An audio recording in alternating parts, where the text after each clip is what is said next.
So we're looking at this US 30 and how you can apply this very simple strategy to make some money. I've been turning it into a robot because the frequency of the trades is so high. Sometimes you will miss so many things, but yeah, it's also nice making robots. It's nice. And one major thing in these charts is to identify the end of a trend. Yeah? A reversal. You either have that reversal that is moving downwards or that other reversal that is moving upwards.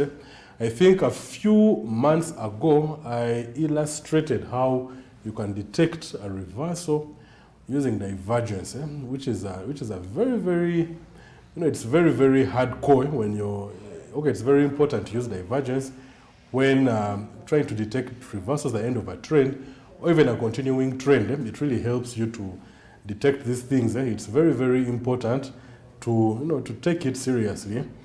But it seemed like it was a difficult setup. Divergence. Okay, for me it's a bit simple, but some people, it's a bit difficult. It takes time. Yeah, by the time you see the last, like if there are two high points and you're looking at that higher point which has a lower strength, by the time you get there, it's it's really tasking. It really bothers so many people.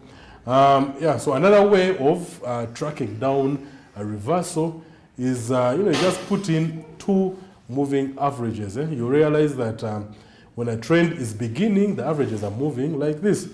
When the trend is ending, they are moving like that. Yeah, so that is the simplest thing I can tell you. So you put two averages, one can be 50, another one can be 20, or one can be 100, another one can be 50, or one can be 200, another one can be 100. Whatever averages you put. Yeah, when the trend is beginning, they cross. When they cross, they expand.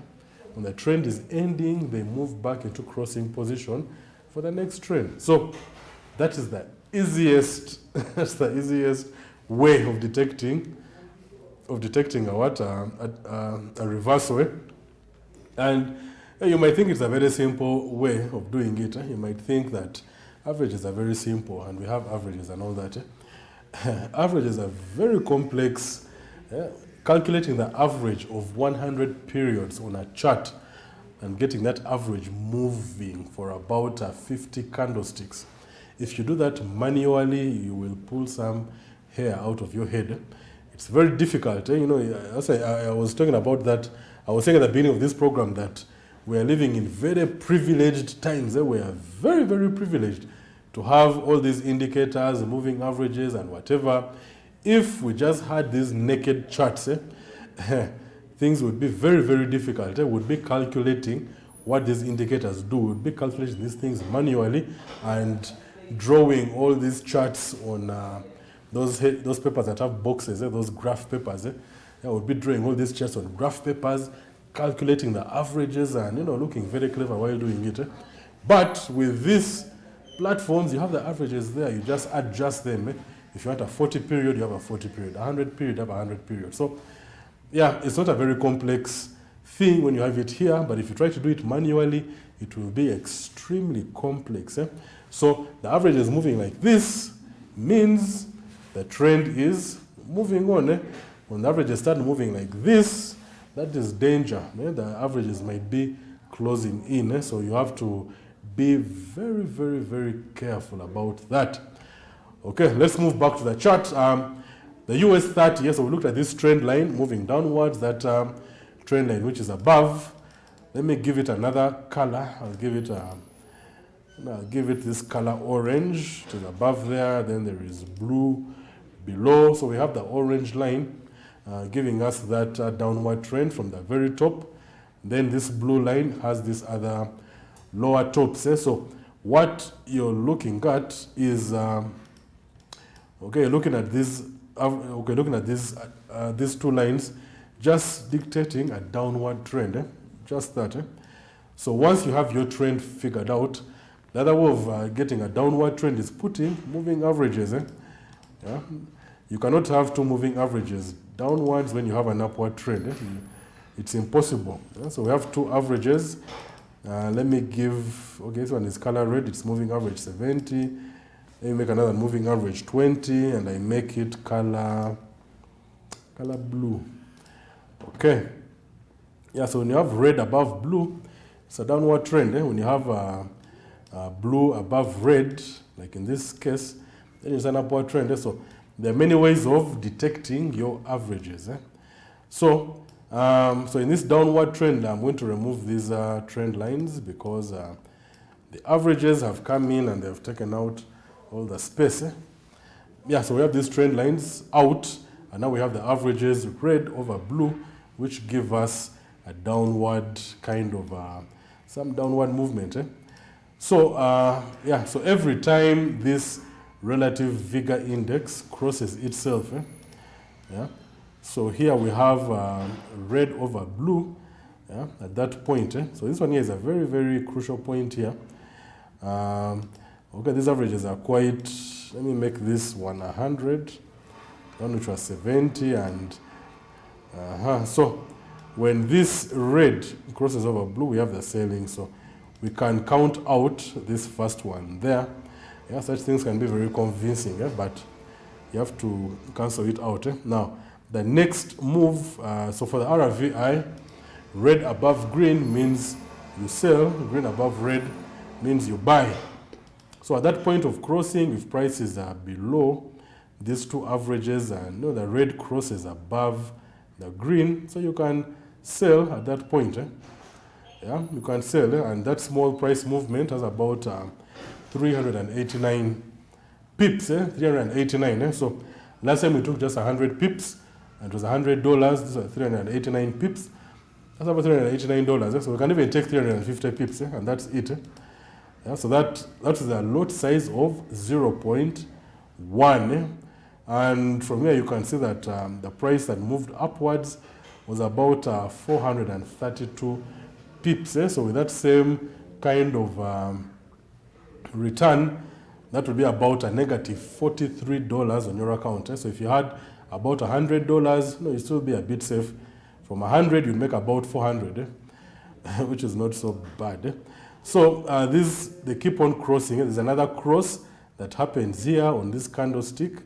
And yeah, so it crossed there and it goes about 300 pips below. Just that small price movement. There's another cross here. This one goes a few pips, about 100 pips, yeah, which is not so bad. There's another cross here. So this one here crosses, there's about 140 pips, and the price keeps on moving sideways. Up there's a negative of about 140 pips.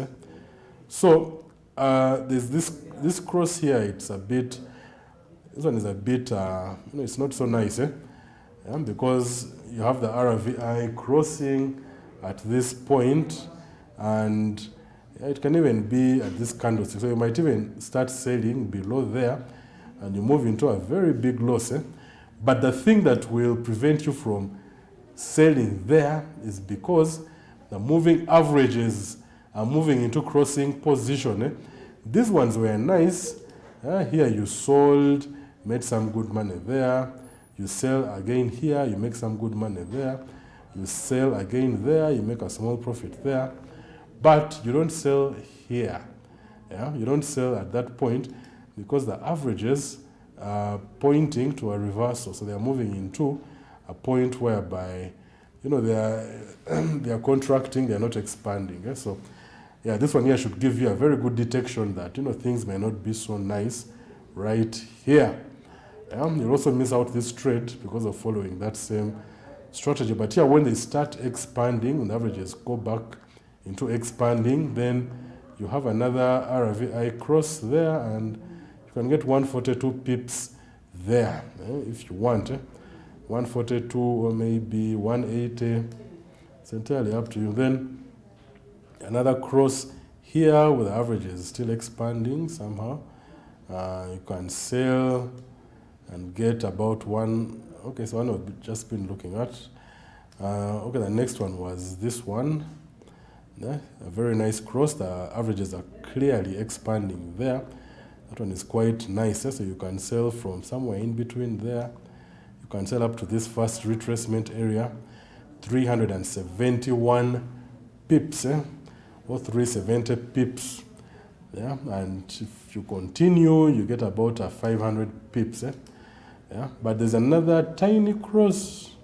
Yeah, there's another tiny cross there, which you can totally ignore. Yeah, so such a crossing below there, once you look at this tiny cross and where it sold and about 38 pips and it moves into a very big loss, yeah, that when you learn that, these prices that cross in this kind of range, in this RVI, you cancel that out. Yeah, then you move on to such a crossover with all this. So you have the averages really moving apart, and this really continues. Here it's about 489, 500 pips. Yeah, this one is another nice area, another nice cross. The averages are very well spread out. Yeah, nice cross there. You can get about 845 pips. Yeah, then there's another cross there. Yeah, so the ones that don't work out for you, you leave them. It's about 5,000 pips. Yeah. Here, this one will obviously trick you. Yeah. Here you maybe about 94 pips. It moves into negatives, and maybe at some point you get out with about 1,424 pips. If you don't get them from this one, then you'll probably get them from this one here. Yeah, you still get the 1,400 or even 1,500 to the very bottom. Yeah, then at the bottom there, prices start moving upwards. The averages start moving towards each other, and just like that, we're moving towards some kind of an upward trend. So there we're having the reversal starting to take shape. Yeah, so we have this downward trend, and now we have that kind of movement. And if you put the RSI, you could have some support. The relative strength index, it doesn't really have divergence there. Yeah, these index charts are quite tricky. You don't get the same signals as these Forex charts. But here, you have to be a little bit more creative. You have prices moving to the bottom. You have your oversold position. You expect a higher low point and then a lower low point to get your good divergence. But here we don't have the privilege of that, because this chart is supernatural. It's really there is a lot about these index charts that needs a lot of studying. There actually isn't a lot of divergence anywhere at any kind of reversal or continuing trend. So you can cross check this with your price action and whatever, see if price action works on these index charts, so that you know where you stand. Always study the history. The history is very, very important in these charts. Okay, here we have a small case of divergence, very, very tiny case. We have here higher highs and lower highs. Classic case of divergence, and then we have a trend forming. So as that trend starts forming, this is the average is starting to close in on each other, and like that. So that is so I think this is the last chart we'll be looking at today. So the US 30 is quite profitable alongside all its other index charts. The German 40, the Nasdaq, all these charts, they are quite profitable. The S&P 500 index, I think you saw how we measured it. It didn't really measure up to these other charts, but it's still a very nice chart to trade. If you learn how these charts move, then you can predict their movements and you can make money from them. Do not discard anything. In this program, we don't really discard anything. Whatever is available, we take it. We don't put anything aside. Whatever is available, we look at it, we analyze it, and we see how to make money out of it. It's the end game to everything. Even school. When you go to school, they ask, why do you want to become an engineer? Because engineers make money. Why do you want to become a doctor? Doctors make money. Why do you want to become a lawyer? Lawyers make money. No one will ever say, I want to build good houses or what. So I have a bit of a cold. I think that's it for today. Thank you and goodbye.